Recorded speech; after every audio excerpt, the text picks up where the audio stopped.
Much of the music that dominated the airwaves in the late 1960s here in the States was part of the infamous British invasion, including bands like The Who, the Rolling Stones, Cream, Pink Floyd, and, of course, the Beatles. One would think that if all that awesome music was being played on the air here in the U.S. from Great Britain, then British radio must have been an absolutely religious experience for counterculture audiophiles. Sadly, such was not really the case, as tonight's film attempts to demonstrate. In fact, from what I can gather, British radio sucked copious amounts of detached Dalek skirt balls. Here's your damn rant show, folks.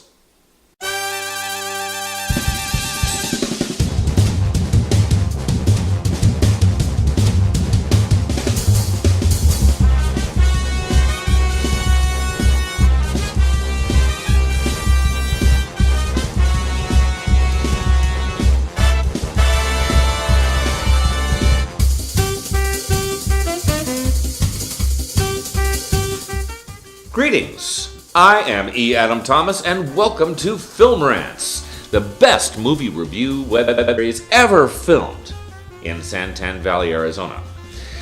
Tonight we'll be looking at an obscure little film, Pirate Radio, starring Philip Seymore Hoffman. But before I begin, here's a little backstory. I think that's in order. In the 1960s, major British radio stations, many of which were controlled by the BBC, were very reluctant to play any kind of so-called popular music by artists who were deemed unfit for the status quo. This, of course, didn't sit well with the youth of Great Britain at the time, who were becoming very interested in pop culture.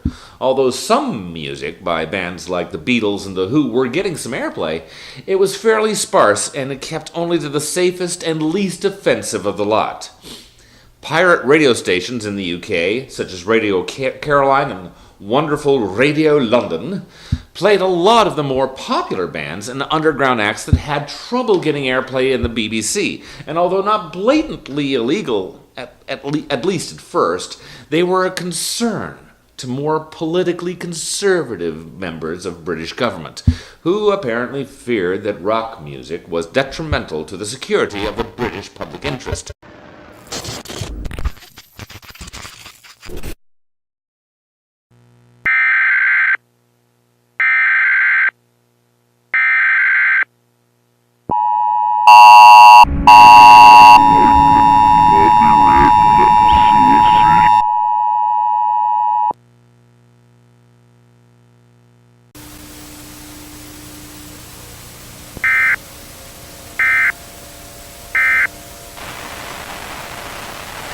This is an emergency alert system, emergency alert warning.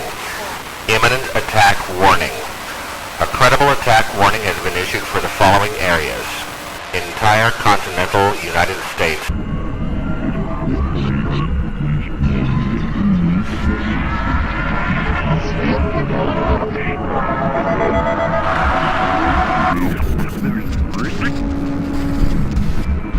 Underground shelter immediately. All regular television and radio broadcasts have been suspended, effective immediately.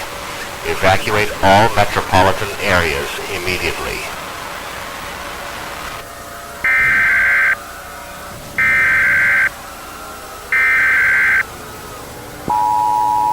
At 4:37 p.m.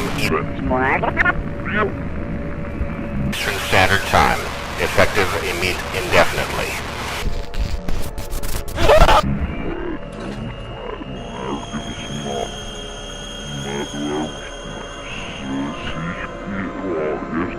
Public in assigned areas. This was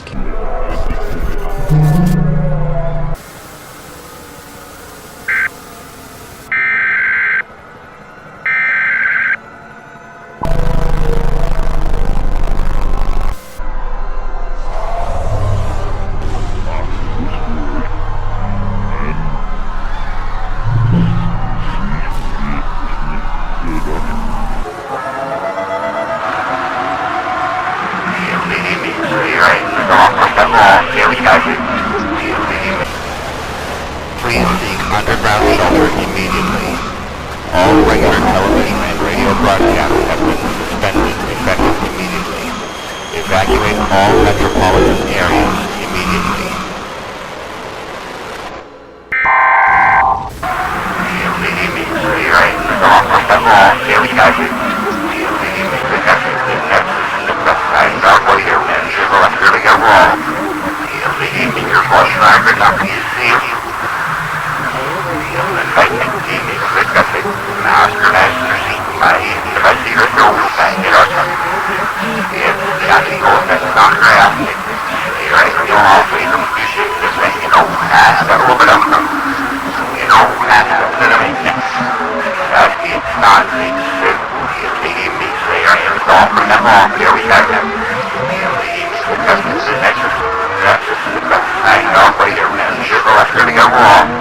At 4:37 p.m. Eastern Standard Time, effective until indefinitely. Please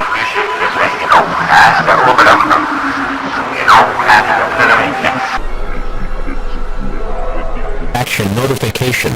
All broadcast stations and cable systems shall transmit this emergency action notification message.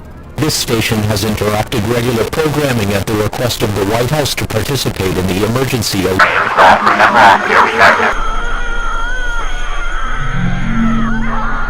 Remain on the air to provide news and information to the public in assigned areas.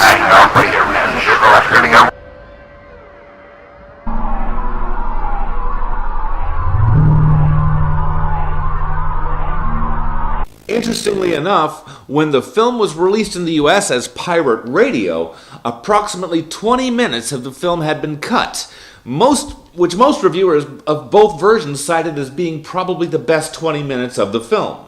The total worldwide box office barely covered the $50 million budget for the film. And the problem...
Good evening.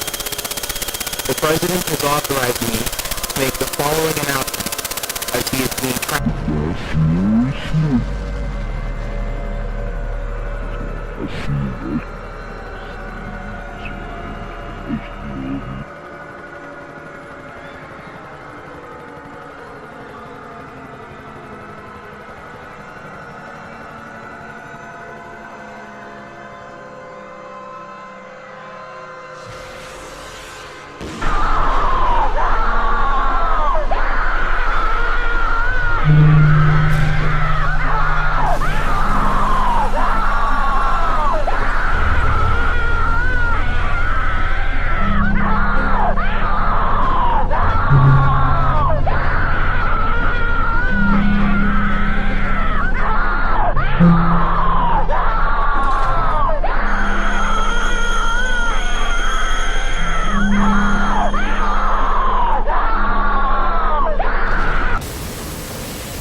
Mainly suffered from a problematic storyline, seeing as how at the time it came out, nobody under the age of 40 really knew what the hell the big deal was about this little slice of subversive pop culture.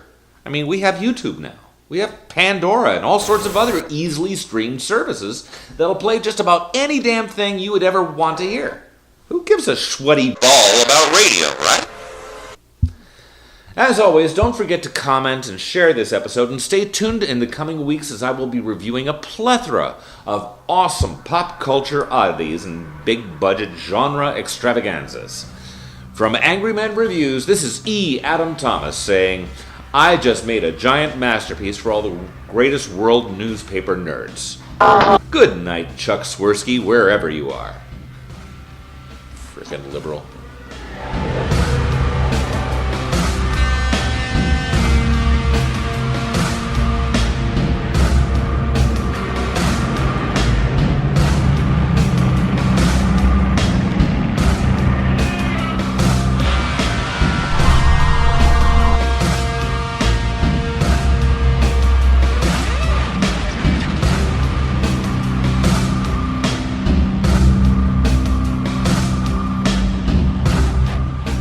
Angry Men Reviews. Many fucks said, no fucks given. As far as I can tell, a massive electric shock, he died instantly. What the hell happened?